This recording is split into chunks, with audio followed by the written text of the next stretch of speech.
Okay. I hope everybody has the handouts for today's speech. It's good. Thank you for reassuring me.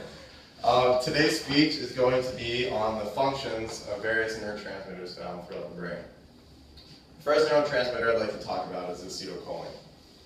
Acetylcholine is most notably known for the formation of short to medium-term memory and for its aspect on attention. Now, if someone has become deficient in acetylcholine, they will have a cognitive impairment or a lack of arousal in the mind, causing them to not think very clearly and not be able to process as much information as they'd like to. Another deficiency symptom that is most notably known from acetylcholine is the lack of attention they might have. Now, the second neurotransmitter I'd like to talk about is dopamine.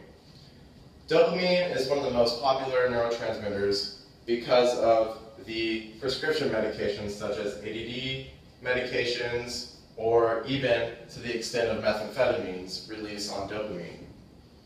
Now, dopamine releases a feeling of happiness, similar to that of winning the lottery or any empowering situation. Now, what dopamine does is it causes the person being affected by dopamine to become more desirable, more motivated to do a certain activity or a certain topic to discover and go through. And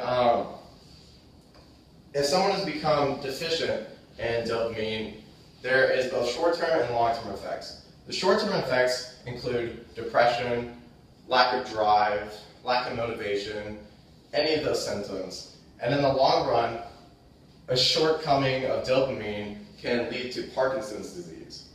Now, while this is true with the deficiency in dopamine, it is also to be noted that a super high amount of dopamine can lead to schizophrenia. Now, there was an article done by Natural News who actually talked about how the use of nicotine is actually, the reason why it's so addictive is because of its dopamine-releasing agents, and how people develop this dependency over time for this dopamine-releasing agent. Now, the next neurotransmitter I'd like to talk about is serotonin. Serotonin plays roles in the regulation of appetite, the regulation of sleep patterns, and it induces effects of well-being, relaxation, and an overall well sense of being. If someone has become deficient in serotonin, one of the most directly impact symptoms is symptoms of depression. This can include mood swings, irritability, anxiety, even cognitive impairments. In a book by Thomas Sidhoff called The Pharmacology of Neurotransmitter Release, it talks about how serotonin is the body's natural antidepressant. Serotonin is actually released during times of high stress levels when cortisol levels in the blood are extremely elevated. Now, whenever people develop a dependency on these neurotransmitters, they will need that medication or the serotonin dopamine releasing agent in order to get back to baseline. Now, the final neurotransmitter I'd like to talk about is GABA.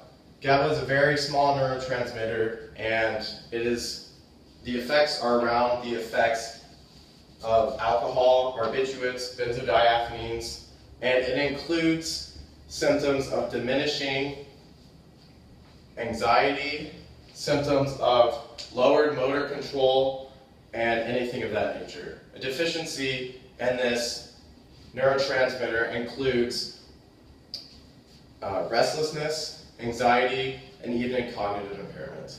Well, I hope you guys all enjoyed my speech today. I hope I didn't mess up too much for you guys. So, yeah.